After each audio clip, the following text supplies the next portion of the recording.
August 27 ಬುಧವಾರ ಅತ್ಯಂತ ಶ್ರೇಷ್ಠ ಹಾಗೂ ಶಕ್ತಿಶಾಲಿಯಾಗಿರುವ ಗಣೇಶ ಚತುರ್ಥಿಯನ್ನು ಆಚರಿಸಲಾಗುತ್ತದೆ.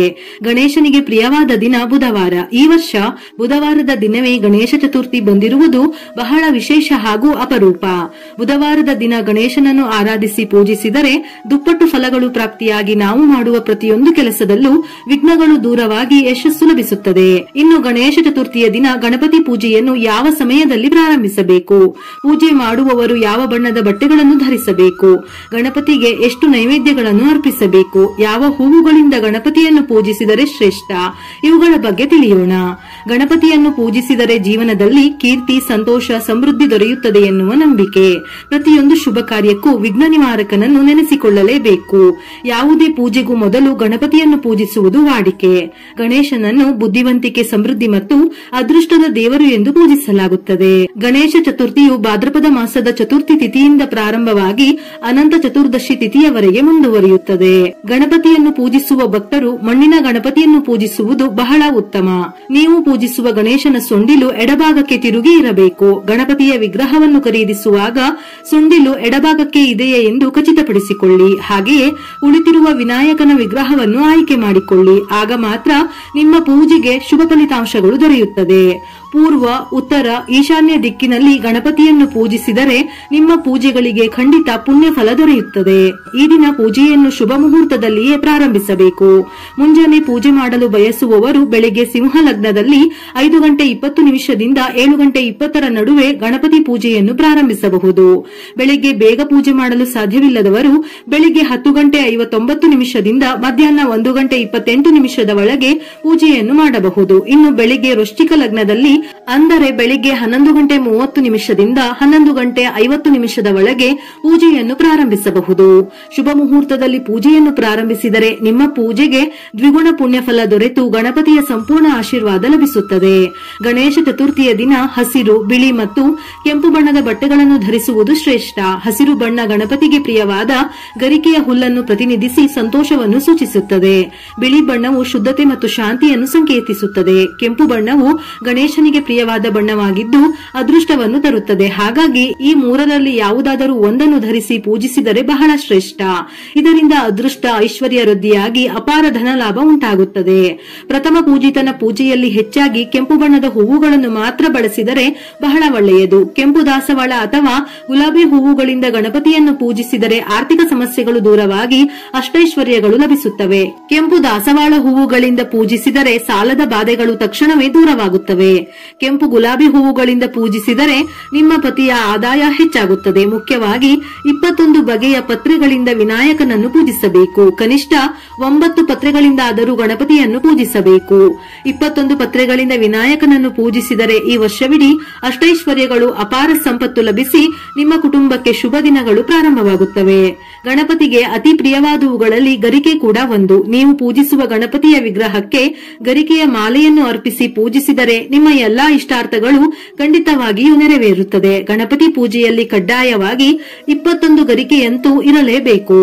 ಗಣಪತಿಗೆ ಸಾಧ್ಯವಾದರೆ ಈ ದಿನ 21 ಎಕ್ಕದ ಹೂವಿನ ಹಾರವನ್ನು ತಯಾರಿಸಿ ಅರ್ಪಿಸಿ. ನಿಮ್ಮ ಕುಟುಂಬಕ್ಕೆ ಅಖಂಡ ರಾಜಯೋಗ ಲಭಿಸುವುದಲ್ಲದೆ ಕೋಟಿ ಜನ್ಮಗಳ ಪುಣ್ಯ ಪ್ರಾಪ್ತಿಯಾಗಿ ಸಂಪತ್ತು ವೃದ್ಧಿಯಾಗುತ್ತದೆ. ವಿನಾಯಕ ಚತುರ್ಥಿಯ ದಿನ ಬೆಳ್ಳಿಯ ದೀಪಗಳಲ್ಲಿ ದೀಪಾರಾಧನೆ ಮಾಡಿದರೆ ಶ್ರೇಷ್ಠ. ಇಲ್ಲವೆಂದರೆ ಮಣ್ಣಿನ ಅಥವಾ ಹಿತ್ತಾಳೆ ದೀಪಗಳಲ್ಲೂ ದೀಪಾರಾಧನೆ ಮಾಡಬಹುದು. ತೆಂಗಿನ ಎಣ್ಣೆ ಹಾಕಿ 5 ಬತ್ತಿಗಳಿಂದ ದೀಪಾರಾಧನೆ ಮಾಡಿದರೆ ಅನೇಕ ಶುಭ ಫಲಿತಾಂಶಗಳು ದೊರೆಯುತ್ತವೆ. ಹಾಗೆಯೇ ಎಕ್ಕದ ಗಿಡದ ಬತ್ತಿಗಳಿಂದ ದೀಪಾರಾಧನೆ ಮಾಡಿದರೆ ಗಣಪತಿಯ ಆಶೀರ್ವಾದ ಈ ವರ್ಷವಿಡೀ ಲಭಿಸಿ ಯಾವುದೇ ಆಪತ್ತುಗಳು ಬಾರದಂತೆ ನಿಮಗೆ ಮತ್ತು ನಿಮ್ಮ ಕುಟುಂಬಕ್ಕೆ ಒಳಿತಾಗುತ್ತದೆ. ಎಕ್ಕದ ಬತ್ತಿಗಳು ಲಭ್ಯವಿಲ್ಲದಿದ್ದರೆ ಹತ್ತಿಯ ಬತ್ತಿಗಳನ್ನು ಬಳಸಿ ತೆಂಗಿನ ಎಣ್ಣೆಯಿಂದ ಮಾತ್ರ ದೀಪಾರಾಧನೆ ಮಾಡಿ. ತೆಂಗಿನ ಎಣ್ಣೆಯಿಂದ ಮಾಡಿದ ದೀಪಾರಾಧನೆಗೆ ವಿಶೇಷ ಪುಣ್ಯ ಫಲ ಲಭಿಸುತ್ತದೆ. ನಮ್ಮ ಶಾಸ್ತ್ರಗಳ ಪ್ರಕಾರ ಗಣೇಶ ಚತುರ್ಥಿಯ ದಿನ ಬಗೆ ಬಗೆಯ ನೈವೇದ್ಯಗಳನ್ನು ಮಾಡುತ್ತಾರೆ. ನಿಮ್ಮ ಶಕ್ತಿಗೆ ಅನುಸಾರವಾಗಿ ತಯಾರಿಸಿ. ಸಾಧ್ಯವಾದರೆ 5, 11 ಅಥವಾ 21 ಬಗೆಯ ನೈವೇದ್ಯಗಳನ್ನು ತಯಾರಿಸುತ್ತಾರೆ. ಪಂಚಕಜ್ಜಾಯ, ಮೋದಕ, ಕರಿಗಡುಬು, ಕರ್ಜಿಕಾಯಿ, ಕಡಲೆ ಉಸಲಿ, ಲಡ್ಡು, ಪಾಯಸ, ಹಣ್ಣು, ಒಣಹಣ್ಣುಗಳು ಹೀಗೆ ನಾನಾ ವಿಧದ ನೈವೇದ್ಯಗಳನ್ನು ಮಾಡುತ್ತಾರೆ. ಇದರ ಜೊತೆಯಲ್ಲಿ ನಿಮ್ಮ ಮನೆಯಲ್ಲಿ ಪ್ರತಿ ವರ್ಷ ಮಾಡುವ ರೀತಿಯಲ್ಲಿ ಅದೇ ಸಂಪ್ರದಾಯದ ಪ್ರಕಾರವೇ ನೈವೇದ್ಯ ಮಾಡಿ. ಗಣಪತಿ ಪೂಜೆಯಲ್ಲಿ ಕಲಶವನ್ನು ಸ್ಥಾಪಿಸಬೇಕು. ಕಲಶದ ಪಕ್ಕದಲ್ಲಿಯೇ ವಿನಾಯಕನ ವಿಗ್ರಹವನ್ನು ಇಟ್ಟು ಪೂಜಿಸಬೇಕು. ನೀವು ಪೂಜಿಸುವ ಗಣಪತಿ ವಿಗ್ರಹದ ಪಕ್ಕದಲ್ಲಿಯೇ ಲಕ್ಷ್ಮೀ ದೇವಿಯ ವಿಗ್ರಹ ಅಥವಾ ಫೋಟೋವನ್ನು ಇಟ್ಟು ಪೂಜಿಸಬೇಕು. ಈ ವಿನಾಯಕ ಚತುರ್ಥಿಯಂದು ಲಕ್ಷ್ಮೀ ಗಣಪತಿಯನ್ನು ಪೂಜಿಸಿದರೆ ಗಣಪತಿಯ ಆಶೀರ್ವಾದದ ಜೊತೆಗೆ ಲಕ್ಷ್ಮೀ ಕಟಾಕ್ಷವು ಸುಲಭವಾಗಿ ದೊರೆಯುತ್ತದೆ. ಗಣೇಶ ಚತುರ್ಥಿಯ ದಿನ ಅಪ್ಪಿತಪ್ಪಿಯೂ ಚಂದ್ರನನ್ನು ನೋಡಬಾರದು. ಈ ದಿನ ಚಂದ್ರನನ್ನು ನೋಡಿದರೆ ನಿಮ್ಮ ಕೆಲಸಗಳಲ್ಲಿ ಅಡೆತಡೆಗಳು ಉಂಟಾಗುತ್ತವೆ, ಕಳ್ಳತನ, ಸುಳ್ಳು ಆರೋಪಗಳು ಬರುತ್ತದೆ ಎಂದು ಹೇಳುತ್ತಾರೆ. ಒಂದು ವೇಳೆ ತಪ್ಪಿ ಚಂದ್ರನನ್ನು ನೋಡಿದರೆ ಶಮಂತಕಮಣಿ ಕಥೆಯನ್ನು 21 ದಿನಗಳ ಕಾಲ ಪಠಿಸಿದರೆ ಅಥವಾ ಕೇಳಿದರೆ ನಿತ್ಯ ದೋಷ ನಿವಾರಣೆಯಾಗುತ್ತದೆ. ಪಾರ್ವತಿ ದೇವಿಯು ಅರಿಶಿನದಿಂದ ವಿನಾಯಕನನ್ನು ಸೃಷ್ಟಿಸಿ ಪ್ರಾಣ ತುಂಬಿದಳಂತೆ. ಆದ್ದರಿಂದ ನೀವೇ ಸ್ವಂತವಾಗಿ ನಿಮ್ಮ ಕೈಗಳಿಂದ ವಿನಾಯಕನನ್ನು ಮಾಡಿ ಪೂಜಿಸಿದರೆ ಕೋಟಿ ಪಟ್ಟು ಹೆಚ್ಚು ಪುಣ್ಯ ಫಲ ದೊರೆಯುತ್ತದೆ. ಈ ದಿನ ವಕ್ರತುಂಡಾಯ ಹೂಂ ಅಥವಾ ಓಂ ವರದಾಯ ನಮಃ ಎಂಬ ಮಂತ್ರವನ್ನು 21 ಬಾರಿ ಪಠಿಸಿ. ಇದರಿಂದ ಪ್ರತಿಯೊಂದು ಕೆಲಸದಲ್ಲಿಯೂ ವಿಜಯ ಸಾಧಿಸುತ್ತೀರಿ. ನಿಮ್ಮ ಮನಸ್ಸಿನ ಆಸೆಗಳು ಶೀಘ್ರವಾಗಿ ಈಡೇರಬೇಕಿದ್ದರೆ ಗಣಪತಿ ಅಷ್ಟೋತ್ತರ ಹೇಳಿದರೆ ಶ್ರೇಷ್ಠ. ಗಣಪತಿಯನ್ನು ಮನೆಯಲ್ಲಿಟ್ಟು ಪೂಜಿಸುವವರು ವಿಸರ್ಜನೆ ಮಾಡುವವರೆಗೂ ಪ್ರತಿದಿನ ಬೆಳಿಗ್ಗೆ ಮತ್ತು ಸಂಜೆ ದೀಪ ಹಚ್ಚಿ ನೈವೇದ್ಯವನ್ನು ಅರ್ಪಿಸಬೇಕು. ಮನೆಯಲ್ಲಿ ಪೂಜಿಸುವ ವಿನಾಯಕನ ವಿಗ್ರಹವನ್ನು 3 ದಿನಗಳ ನಂತರ ವಿಸರ್ಜಿಸಿದರೆ ತುಂಬಾ ಒಳ್ಳೆಯದು. ಗಣಪತಿ ಪೂಜೆಯಲ್ಲಿ ಒಂದೇ ಒಂದು ಗಣಪತಿ ವಿಗ್ರಹ ಇರಬೇಕು. ನೀವು ಪೂಜಿಸುವ ಗಣಪತಿ ವಿಗ್ರಹವು ಹಳದಿ ಅಥವಾ ಕೆಂಪು ಬಣ್ಣದಲ್ಲಿದ್ದರೆ ಒಳ್ಳೆಯದು. ಗಣೇಶ ವಿಸರ್ಜನೆಯನ್ನು ಕೆಲವು ಕಡೆ ಗಣೇಶನನ್ನು ತಂದ ದಿನವೇ ವಿಸರ್ಜನೆ ಮಾಡುತ್ತಾರೆ. ಇನ್ನು ಕೆಲವು ಕಡೆ ಅವರವರ ಮನೆಯಲ್ಲಿ ಮೊದಲಿನಿಂದಲೂ ಪಾಲಿಸಿಕೊಂಡ ಬಂದ ಸಂಪ್ರದಾಯದ ಪ್ರಕಾರ ಗಣೇಶನನ್ನು 3, 5, 7, 9 ದಿನಗಳನ್ನು ಇಟ್ಟು ಪೂಜಿಸಿ ನಂತರ ವಿಸರ್ಜನೆಯನ್ನು ಮಾಡುತ್ತಾರೆ. ಹಾಗಾಗಿ ನಿಮ್ಮ ಮನೆಯಲ್ಲಿ ಪಾಲಿಸಿಕೊಂಡು ಬಂದಿರುವ ಪದ್ಧತಿಯ ಪ್ರಕಾರವೇ ಗಣೇಶನನ್ನು ಇಟ್ಟು ನಂತರ ವಿಸರ್ಜನೆ ಮಾಡಿ. ಈ ನಿಯಮಗಳನ್ನು ಪಾಲಿಸುತ್ತಾ ವಿನಾಯಕ ಚತುರ್ಥಿ ಹಬ್ಬದಂದು ಗಣಪತಿಯನ್ನು ಪೂಜಿಸಿದರೆ ಈ ವರ್ಷವಿಡೀ ಅಷ್ಟೈಶ್ವರ್ಯಗಳು ಪ್ರಾಪ್ತವಾಗುತ್ತದೆ.